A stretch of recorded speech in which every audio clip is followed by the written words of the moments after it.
Hello, good morning. അപ്പോൾ big boss Malayalam season 7-ൻ്റെ മൂന്നാമത്തെ ദിവസത്തെ മോർണിംഗ് ടാസ്ക് ഓമനപ്പേര് എന്നിട്ട് ഒരു ടാസ്ക് ആയിരുന്നു.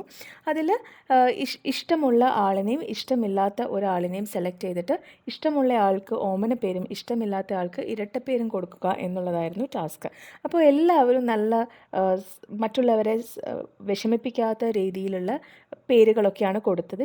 ഇഷ്ടമില്ലായ്മയുടെ റീസൺസും ഇഷ്ടമുള്ളതിൻ്റെ റീസൺസും എല്ലാം പറഞ്ഞു.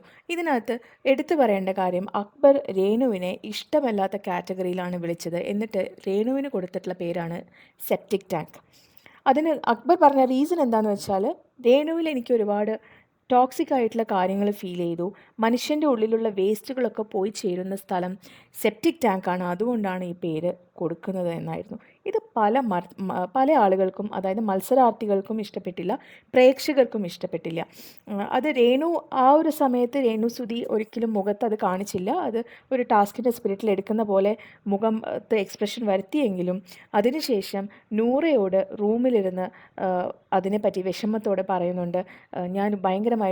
ഞാൻ ഉരുകിപ്പോയടി സത്യത്തിൽ, ലോകമൊക്കെ ഇത് കേട്ടുകൊണ്ടിരിക്കുകയല്ലേ എന്ന് പറഞ്ഞ് വളരെ വിഷമത്തോടു കൂടിയാണ് രേണുസുതി നൂറയോട് സംസാരിക്കുന്നത്. അക്ബർ സ്ത്രീത്വത്തെയാണ് അപമാനിച്ചത്. ഞാനൊരു അമ്മയാണ്, സ്ത്രീയാണ്, എന്നെ അങ്ങനെ പറയുമ്പോൾ അത് സ്ത്രീത്വത്തെ അപമാനിക്കുന്നത് പോലെയാണ് എന്നിങ്ങനെ പല രീതിയിൽ നൂറയോട് രേണുവിൻ്റെ വിഷമം അറിയിക്കുന്നു. അതേസമയം പ്രേക്ഷകർക്കും വളരെ മോശപ്പെട്ട അഭിപ്രായമായി അക്ബറിനോട് ഇതുവഴി.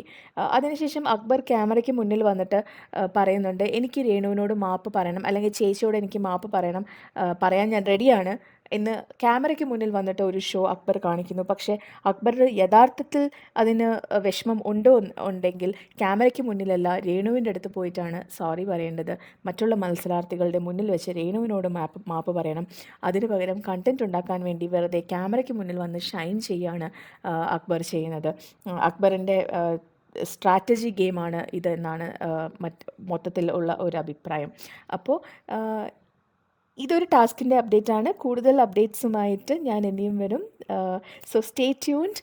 പ്ലീസ്, എൻ്റെ വീഡിയോ ഇഷ്ടപ്പെട്ടെങ്കിൽ please like and subscribe my channel, and also കമൻറ്റിൽ നിങ്ങളുടെ അഭിപ്രായങ്ങളും എന്നെ അറിയിക്കുക.